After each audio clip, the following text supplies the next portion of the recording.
Release slip সম্পর্কে বিস্তারিত তথ্য। দ্বিতীয় মেরিটের পর যাদের কোটা আছে তাদের আলাদা একটা মেরিট দিবে। এর পরেই শুরু হবে রিলিজ স্লিপ।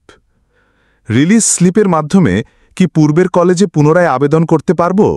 হ্যাঁ, আবেদন করা যাবে। আপনি পূর্বের কলেজ সহ মোট 5টি কলেজে নতুন করে বিষয় নির্বাচন করে আবেদন করতে পারবেন। রিলিজ স্লিপের আবেদন ফর্ম সংগ্রহ করার উপায় কি? কলেজ কর্তৃক রিলিজ স্লিপের আবেদন ফর্ম দেওয়া হয় না। জাতীয় বিশ্ববিদ্যালয়ের ওয়েবসাইট থেকে সংগ্রহ করতে হবে। কোন 5টি কলেজ নির্বাচন করতে হবে? 5টি কলেজে কি একই সাবজেক্ট দিতে হবে? আপনার পছন্দ অনুযায়ী বাংলাদেশের যে কোনো প্রান্তের সর্বোচ্চ 5টি কলেজ নির্বাচন করতে পারবেন। সাবজেক্ট আপনার ইচ্ছে মতো দিতে পারবেন। এক্ষেত্রে কোনো বাধ্যবাধকতা নেই। রিলিজ স্লিপের ফলাফল কখন প্রকাশিত হয়? অনলাইনে আবেদন শেষ হবার 5-7 দিনের মধ্যেই রিলিজ স্লিপের ফলাফল প্রকাশিত হয়। চয়েস একই হলে যার পয়েন্ট বা রেজাল্ট ভালো, খালি থাকা সিট সে আগে পাবে। রিলিজ স্লিপের মাধ্যমে আবেদন করলে চান্স পাওয়ার নিশ্চয়তা কতটুকু?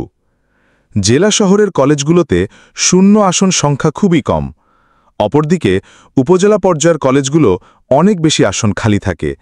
তাই আবেদন করার সময় এই বিষয়টি গুরুত্ব দিলে ভর্তির নিশ্চয়তা অনেক গুণ বৃদ্ধি পায়। রিলিজ স্লিপ পূরণ করার জন্য কি কি লাগবে? রোল নম্বর ও পিন নম্বর দিয়েই অনলাইনে আবেদন করা যাবে। কোন কলেজে কোন বিষয়ে কতগুলো সিট আসন খালি আছে তা কিভাবে জানব?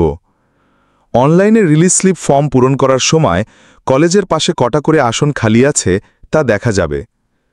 দ্বিতীয় মেরিট লিস্টে যে সাবজেক্ট আসবে বা এসেছে সেটাতে ভর্তি হব না, রিলিজ স্লিপ নিতে পারব? হ্যাঁ, পারবেন। রিলিজ স্লিপের মাধ্যমে যে বিষয় পাব তা কি পরিবর্তন করা যাবে? না, রিলিজ স্লিপে যে বিষয় পাবেন সেই বিষয়েই আপনাকে ভর্তি হতে হবে। যদি রিলিজ স্লিপে আবেদন করার পর যদি কোনো কলেজে ভর্তির সুযোগ না পাই তাহলে কি করব?